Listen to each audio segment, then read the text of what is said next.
नमस्कार साथियों, केहू सेंस क्लासेज में आपका स्वागत है। बड़ी डिमांड के साथ मुझे यह वीडियो लाना पड़ा क्योंकि क्लास 12th में जो बच्चे 2024 में एग्जाम देंगे और वो अगर क्लास 12th में है तो हम उनके लिए ऑब्जेक्टिव सेक्शन वाइज, जैसे अभी हमने केमिस्ट्री के लिए लेके आए हैं, ये ठोस अवस्था का क्या है, ये आपका ऑब्जेक्टिव क्वेश्चन है। ये सारे वीवीआई प्रश्न है जिससे आपको एग्जाम में किसी प्रकार की दिक्कत नहीं होगा। और हम क्या करेंगे, चैप्टर बाय चैप्टर इसी चैनल पे मैं चैप्टर बाय चैप्टर आपको वीवीआई प्रश्न आपको मैं दूंगा जो आपके सीधे एग्जाम में पूछे जाते हैं। इसीलिए इत्मीनान से इनको देखिए और इनको समझिए और कोशिश कीजिए कि इसे अगर याद ना हो ना तो बार बार इसे जरूर हेडफोन लगा के इसे जरूर सुनने का क्या कीजिए, प्रयास कीजिए। क्योंकि आपके एग्जाम में क्लास 12th में 70 नंबर पूछे जाते हैं, जैसे 70 नंबर के होते हैं एग्जाम और प्रैक्टिकल 30 नंबर का होता है केमिस्ट्री। अब यहाँ पे ध्यान देने योग्य बात यह है कि आपको जो 70 नंबर होते हैं जिनमें से 35 नंबर आपका सब्जेक्टिव हो जाता है और 35 नंबर आपके क्या हो जाते हैं, ऑब्जेक्टिव हो जाता है। याद रखिएगा, सब्जेक्टिव में अगर आप कुछ लिख देते हैं तो उसके नंबर मिल जाते हैं, लेकिन ऑब्जेक्टिव में अगर आप एक भी प्रश्न गलती करते हैं तो आपके नंबर मिलने की चांस नहीं होती है, सीधा सीधा वो नंबर क्या हो जाते हैं, कट जाते हैं। तो इन्हीं दुविधाओं को दूर करते हुए और लगातार एसएमएस आने के कारण मैंने आपके लिए क्लास 12th के लिए मैं केमिस्ट्री के ऑब्जेक्टिव जो भी वीवीआई प्रश्न होंगे वो हम चैप्टर वाइज आपको देंगे, जो कि आपको किसी ने नहीं बताया होगा अभी तक में। तो अभी ये आपके टारगेट क्या है, 2024 वाले ये स्टूडेंट के लिए है और ये 25 वाले भी देखेंगे तो उसको किसी तरह की दिक्कत नहीं होगा। ये सारे प्रश्न कहां से लिए गए हैं, तो ये सारे प्रश्न एनसीईआरटी और प्लस में जो पीवाईक्यू प्रीवियस ईयर क्वेश्चन में जो पूछे गए हैं वो सारे प्रश्न हम आपके बोर्ड के सामने रख रहे हैं और ये सारे प्रश्न ऑब्जेक्टिव टाइप में हैं। फिर जब ऑब्जेक्टिव टाइप खत्म हो जाएगी, हमारी 35 नंबर की अच्छी तरह से तैयारी हो जाएगी, तो फिर मैं 35 नंबर के लिए आपके सब्जेक्टिव के लिए मैं आंसर राइटिंग की प्रैक्टिस में इसी चैनल पे कराऊंगा और वो भी शानदार वीडियो होगा जो कि आपको डायरेक्ट एग्जाम में सब्जेक्टिव और ऑब्जेक्टिव क्वेश्चन देखने को मिलेंगे। अगर आपका लक्ष्य है कि 400 प्लस लाना है तो यकीन मानिए हमारे चैनल के साथ आप जुड़ जाइए। अगर नहीं जुड़े हैं तो अभी सब्सक्राइब करके आप आसानी से जुड़ सकते हैं। साथियों, इस वीडियो को अकेले ना देखें, औरों के साथ शेयर करने की क्या करें, कोशिश करें। और हम लगातार आपकी इस मोटिवेशन के कारण हम लगातार आपको क्या करेंगे, वीडियो लेके आएंगे। अगर आपको किसी प्रकार की दिक्कत है, किसी भी आंसर में अगर आपको प्रॉब्लम होगी तो आप क्या करेंगे, हमारे कमेंट सेक्शन में बेझिझक लिखने का क्या करेंगे, प्रयास करेंगे। तो चलते हम इन सवालों को देखते हैं और इसको समझने का क्या करते हैं, प्रयास करते हैं। अगर आपको 35 में 35 ऑब्जेक्टिव सही करना है तो हम दावे के साथ कर रहा हूं कि आप एग्जाम दे के आइएगा और मेरा यूट्यूब चैनल खोल के देखिएगा। 100% गारंटी के साथ कर रहा हूं कि यही क्वेश्चन आपको देखने को मिलेंगे। इसीलिए आप इसे क्या करें, देखना ना भूलेंगे। डेली वाइज हम वीडियो आपको एक बार फिजिक्स, फिर केमिस्ट्री, फिर बायोलॉजी, फिर इंग्लिश, फिर हिंदी, ऑल सब्जेक्ट की सीरीज हम लगातार आपके लेके आएंगे। बस आपका एक ही आशा है हमसे कि आप इसे शेयर जरूर कीजिएगा, लाइक भी जरूर कीजिएगा और इसे अपने कॉपी में जरूर नोट कर लीजिएगा और इसे बार बार देखने की क्या कीजिएगा, कोशिश कीजिएगा। बार बार देखने से क्या होता है, आपके माइंड में ये सेट हो जाएंगे और आप अच्छी तरह से इसे याद कर लेंगे। तो चलते हैं, इन ऑब्जेक्टिव क्वेश्चन को देखेंगे और इसे समझने का प्रयास करेंगे। कुछ नहीं है, बहुत सिंपल सा है। हमने बड़ी मेहनत लगी है इसको लिखने में। अगर चाहते हैं आप तो इसे स्क्रीनशॉट ले सकते हैं और फिर बाद में भी मैं आपको स्क्रीनशॉट आपको मैं व्हाट्सएप के माध्यम से मैं आपको भेज दूंगा। अगर आपको ज्यादा दिक्कत है तो अबाउट में फोन नंबर है, वहां से आप इसे मांग सकते हैं और वही नंबर हमारा टेलीग्राम का है, वहां से भी आप इसे स्क्रीनशॉट करके आप मांग सकते हैं। इसकी पीडीएफ में आपको प्रोवाइड करा दूंगा। लेकिन आप इसे पहले देखिए कि यह सवाल में कितनी शानदार ये सवाल है, जो कि आपकी एक बार अगर देख लीजिएगा ना ये प्रश्न, तो इस चैप्टर से आपको केमिस्ट्री में कम से कम आपको 3 से 4 प्रश्न देखने को मिलेंगे। कितने प्रश्न देखने को मिलेंगे, 3 से 4 प्रश्न आपको देखने को मिलेंगे। इसलिए 3 से 4 प्रश्न आपके लिए इंपोर्टेंट हो जाती है। मानिए अगर हम 17 प्रश्न में से 3 से 4 प्रश्न अगर हमको आ रही है तो बहुत अच्छे लेवल पर आप हैं। तो चलते हैं बिना देरी किए हुए और इन सवालों को समझने का क्या करते हैं, प्रयास करते हैं। तो यहाँ सवाल है आपका कि किस में फ्रेंकेल दोष पाया जाता है। याद रखेंगे, एजीबीआर में फ्रेंकेल दोष पाया जाता है। हम सारे अवसर नहीं पढ़ेंगे, जो इसके सटीक उत्तर होंगे उन पर हम चर्चा करेंगे और आगे बढ़ते हुए चलेंगे। तो किस में फ्रेंकेल दोष पाया जाता है, तो एजीबीआर में फ्रेंकेल दोष पाया जाता है।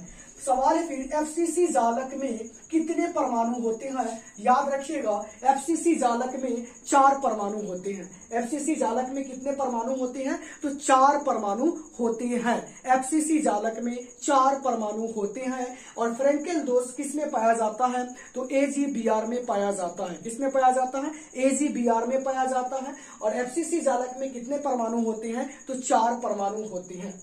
फिर 3 नंबर क्वेश्चन पे चलेंगे। CSCl की क्रिस्टल संरचना है। CSCl की क्रिस्टल संरचना है, तो ये जो साथियों है ना, ये BCC की है। किसकी है, BCC की है। CSCl की किसकी संरचना है, तो ये BCC की संरचना है। किस धातु में समन्वय संख्या 8 होती है, तो याद रखेंगे पोटेशियम मतलब K में समन्वय संख्या कितनी होती है, 8 होती है। ब्रेग समीकरण है, तो ये ब्रेग जो समीकरण है साथियों, UN लैम्डा बराबर 2D साइन थीटा। ब्रेग समीकरण याद रखेंगे, ये आपके एग्जाम में बार बार रिपीटेड होते हैं। ब्रेग समीकरण तो N लैम्डा बराबर 2D साइन थीटा। फिर चलते हैं आगे 6 नंबर सवाल की ओर। BCC एकक सेल में लैटिस बिंदुओं की संख्या होती है।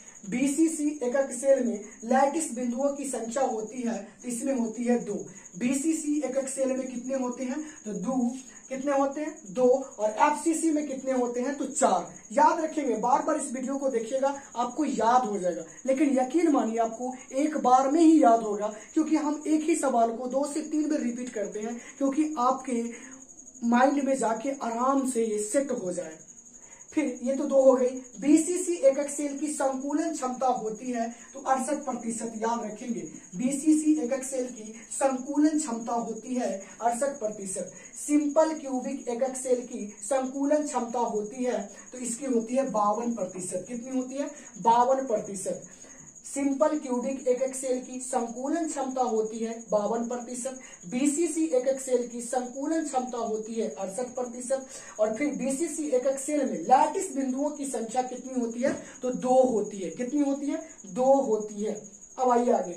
FCC एकक सेल की संकुलन क्षमता होती है, FCC एकक सेल में 74% होती है। कितनी होती है, 74% होती है।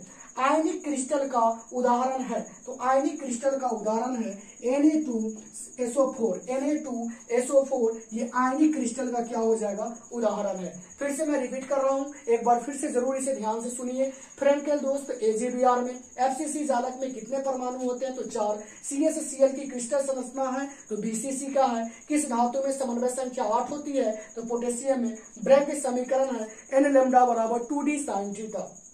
BCC एकक सेल में लैटिस बिंदुओं की संख्या होती है, तो 2। BCC एकक सेल में संकुलन क्षमता होती है, तो 68% होती है। कितनी होती है, 68%। सिंपल क्यूबिक एकक सेल की संकुलन क्षमता होती है 52%। और FCC एकक सेल की संकुलन क्षमता होती है 74%। आयनिक क्रिस्टल का उदाहरण है Na2SO4। आयनिक क्रिस्टल का उदाहरण है Na2SO4। साथियों यहाँ तक आपको समझने में किसी प्रकार की दिक्कत नहीं हुआ होगा, और ऐसे आप क्लास लेते ही होंगे। बस मेरा क्लास को क्या कीजिए, एक सरसरी निगाहें से देखने का क्या कीजिए, कोशिश कीजिए। आपको यकीन मानिए कि आप बेहतर रिजल्ट आपके हो जाएंगे, और ज्यादा से ज्यादा आप अपने समाज में, आप अपने गांव में, और अपने जहां जिला में अच्छे नंबर लाने का क्या करेंगे, प्रयास करेंगे, अगर हमारे साथ आप जुड़ रहे हैं तो। चलते हैं अब यहाँ पे हम शॉर्टकी दोष के कारण ठोस का घनत्व घट जाता है। शॉर्टकी दोष के कारण ठोस का घनत्व घट जाता है। C6H6 कैसा पदार्थ है, प्रतिचुंबकीय पदार्थ है। C6H6 कैसा पदार्थ है, तो प्रतिचुंबकीय पदार्थ है। सोडियम क्लोराइड का जालक है, अष्टफलकीय है। सोडियम क्लोराइड का जालक है, अष्टफलकीय है।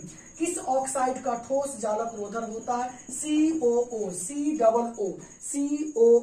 ट्रांजिस्टर सेटों के निर्माण में प्रयुक्त होने वाला तत्व जो होगा साथियों, वो क्या हो जाएगा, सिलिकॉन हो जाएगा, SI हो जाएगा। ट्रांजिस्टर के सेटों के निर्माण में प्रयुक्त होने वाला जो तत्व होगा वो सिलिकॉन होगा। हीरे का क्रिस्टल उदाहरण है, हीरे का क्रिस्टल उदाहरण है, तो वो सहसंयोजक जालक का है। किसका है, सहसंयोजक जालक का है। जालक में AB.AB याद रखेंगे, ये आपके एग्जाम में आने की चांस है। जालक में AB.AB व्यवस्था दर्शाती है, तो HCP की व्यवस्था दर्शाती है, HCP की व्यवस्था दर्शाती है। साथियों फिर से मैं दोहरा रहा हूं, शॉटकी डोज के कारण ठोस का घनत्व घट जाता है। C6H6 कैसा पदार्थ है, तो प्रतिचुंबकीय पदार्थ है। सोडियम क्लोराइड का जालक होता है, अष्टफलकीय होता है। किस ऑक्साइड का ठोस जालक रोधक है, COO है। ट्रांजिस्टर सेटों के निर्माण में प्रयुक्त होने वाला तत्व ऐसा सिलिकॉन है। हीरे का क्रिस्टल उदाहरण है सहसंयोजक जालक का। और जालक में AB.AB व्यवस्था दर्शाती है, तो HCP जालक का। यकीन मानिए यह सेशन आपको अच्छा लगा होगा। अगर यह अच्छा लगा होगा तो इसे लाइक जरूर कीजिए, क्योंकि फिर हम नेक्स्ट आपको लेके आएंगे इसी के सेकेंड चैप्टर या तो फिजिक्स के प्रथम लेसन लेके आएंगे जरूर। इसीलिए आप इसे क्या करेंगे, शेयर करने की कोशिश कीजिए, जहां तक हो सके इसे शेयर कीजिए, और हो सके तो अपने स्टेटस पे जरूर लगाने का क्या करें, प्रयास करें। साथियों आज की क्लास में हमारी ये ठोस अवस्था जो चैप्टर होती है उनसे जो भी निचोड़ ऑब्जेक्टिव निकलती है उनको मैंने यहीं पे समाप्त कर दिया हूं। फिर अगले लेसन हम बिलियन लेके आएंगे और उनमें हम इनकी सारी ऑब्जेक्टिव क्वेश्चन को देखने का क्या करेंगे, प्रयास करेंगे। साथियों फिर दोबारा मैं बोल रहा हूं कि अगर आप इस चैनल पे अगर नए होंगे तो इसे सब्सक्राइब जरूर करें, शेयर भी करें, और अगर वीडियो अच्छा लगे तो इसे लाइक जरूर करें। तो फिर मिलते हैं नेक्स्ट वीडियो में, तब तक के लिए थैंक्स।